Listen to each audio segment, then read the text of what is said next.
Hello, good morning.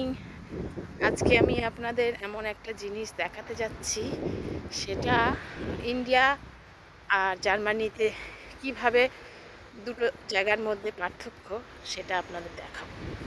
আমি দেখাতে যাচ্ছি শ্মশান। শ্মশানে আমাদের ইন্ডিয়ার শ্মশান আর এখানকার শ্মশানের মধ্যে পার্থক্যটা আমি আপনাদের কাছে তুলে ধরছি। দেখুন, এগুলো এক একটা পাথর, এই যে দেখতে পাচ্ছেন, দেখুন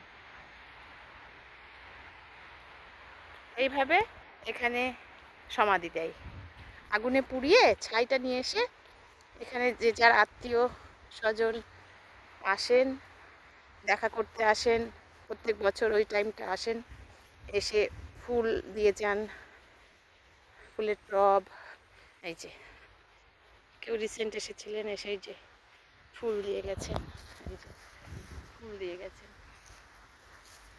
যেটা দেখেন এটা একজনের সমাধি। উনি যা যা পছন্দ করতেন সেইগুলো দিয়ে এখানে এইভাবে লিখে গেছেন। এই যে সব এক একটা বেদি করে, খুব ছোট্ট জায়গা। এই যে এটা খুব খুব রিসেন্ট, এটা মারা গেছে।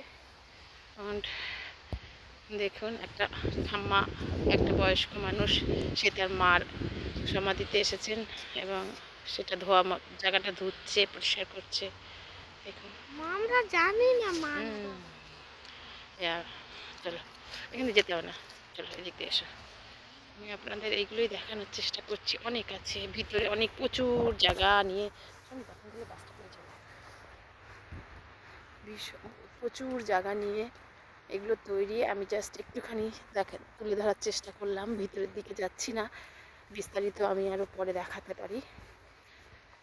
দেখুন এগুলো এক একটা মানুষের স্মৃতি উদ্দেশ্যে এখানে এভাবে দিয়ে রেখেছে। Bye bye. যদি ভালো লাগে দেখতে থাকবেন আমার ভিডিওগুলো, আমি দেখানোর চেষ্টা করব আমাদের ইন্ডিয়া শ্মশান আর এই বিদেশের শ্মশানের মধ্যে পার্থক্যটা। এটা খুব বড় জায়গা।